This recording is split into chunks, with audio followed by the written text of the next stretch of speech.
What's going on, everybody? This is Mr. Diamond, and today we're going to be going over Section 3 of Chapter 1's notes. This is nuclear reactions and radiation.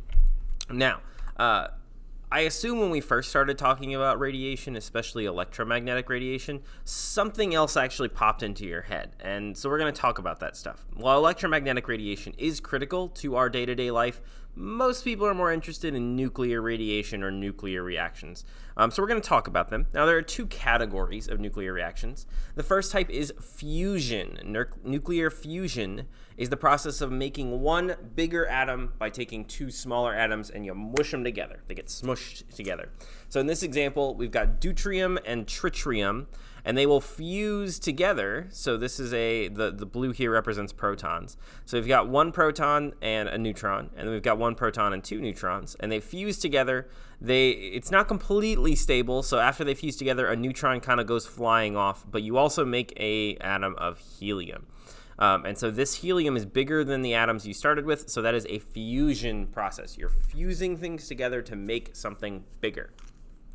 The second example is fission. Fission, when I hear that, I think of fissure, which is like a crack in the ground. It's also a move in Pokemon, but that's unrelated here. It's a move in Pokemon that makes a crack in the ground, though. Fission is the opposite of fusion, and it involves the separation of one atom into two or more parts. So you're taking one big thing and you're breaking it into smaller things. So in this example, if you shoot a neutron with enough energy at certain nuclei, you'll actually split it apart and you'll get two smaller nuclei, and occasionally you'll get other neutrons out of it. This is actually the process used in the bombs that we dropped in World War II. The ones over Hiroshima and Nagasaki, they involved this fission process right here. So just a couple definitions, though, to make sure that we're kind of understanding what we're talking about here. Again, a radiation is releasing of energy in the form of electromagnetic waves or particles, and it's usually stuff that can cause ionization. So it could be electromagnetic waves, that would be electromagnetic radiation. In this case, we're talking about particle radiation or nuclear radiation. Another term that comes up a lot here is half-life. This is not the game Half-Life, those of you that are familiar with that. This is just the time it takes for a sample to be cut in half through radiation. So if you started with like 100 grams, and if the half-life was 10 minutes, or the half-life was, let's say it's half an hour. You've got 100 grams. After half an hour, radiation will have caused that 100 grams to go down to 50. And if you wait another half hour, that 50 will go to 25, and then that 25 will go to 12.5, and then from 12.5 to 6.25, and then et cetera, et cetera, et cetera. It'll keep going like that. There are three major kinds of radiation or particles: alpha, beta, and gamma. Alpha decay or alpha radiation is the emission of an alpha particle. The alpha particle contains four total particles, two protons, and two neutrons. It's represented with either an HE, but in this class we're usually going to use this. We're going to have a little alpha symbol. It's like a curvy A with a 4/2. Remember, this is just like the isotope notation that we were already doing. 4 is the mass number, 2 is the number of protons. Notice the isotope notation's coming back. You still got to be able to do that.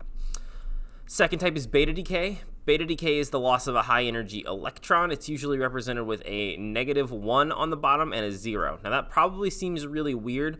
What's really happening in the case of beta decay is that a neutron is splitting apart, and it's ejecting an electron, and that's leaving a proton behind. So the mass will stay the same. It'll lose that negative charge. That negative charge will be shooting off, but you'll increase the atomic number by 1 in that process. This will make more sense when we work out an example.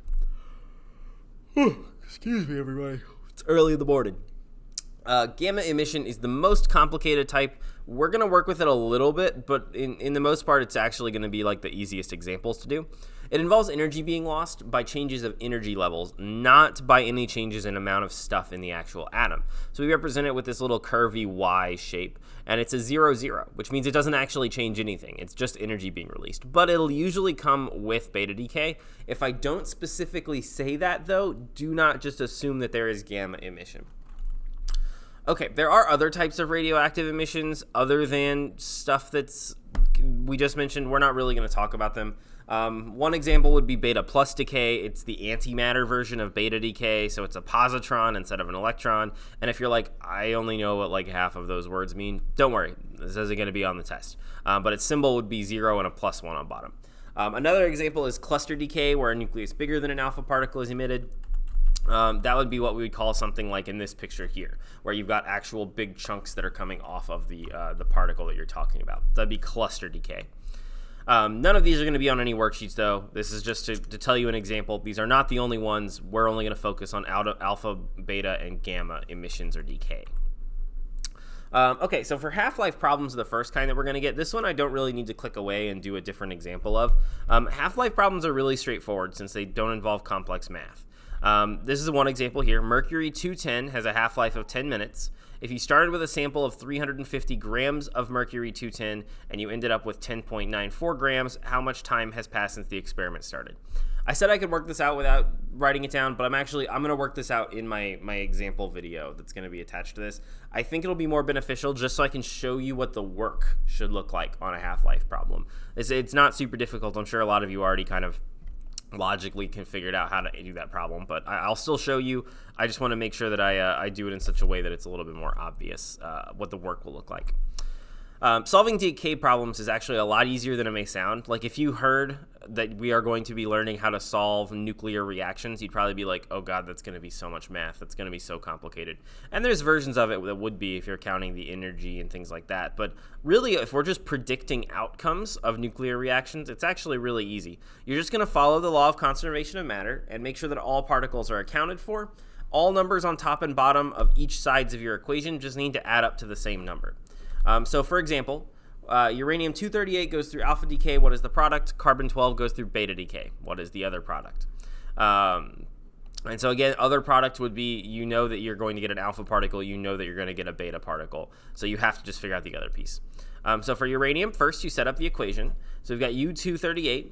238 has to go on top because it's the mass number. The bigger number goes on top. You look up uranium on the periodic table, it's got an atomic number of 92. So it's 238, 92, and then uranium. And then we're going to put an arrow. We're going to go to the other side of the equation. And then you've got to put an alpha particle because you know an alpha particle is going to be coming off of it. So an alpha particle has a mass of 4 and has 2 total protons, so it's 4, 2. Then, because I just said earlier, you have to make sure your top and your bottom numbers add up to the same thing on both sides. Since we've got 238 here, we've got 4 here, this must be added together with 4 to equal 238. So we can take 238 minus 4. Whatever is left over has to be this top piece.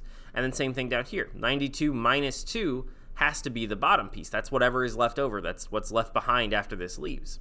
So when you do that math, you'll get 234 over 90. And then from here, you now know an atomic number. You have a new one, so you can go to the periodic table. You can look at 90. I'm going to look at the other side of the room. I see that 90 is thorium. Thorium is going to be the result of uranium-238 going through beta decay, and specifically it would be thorium-234.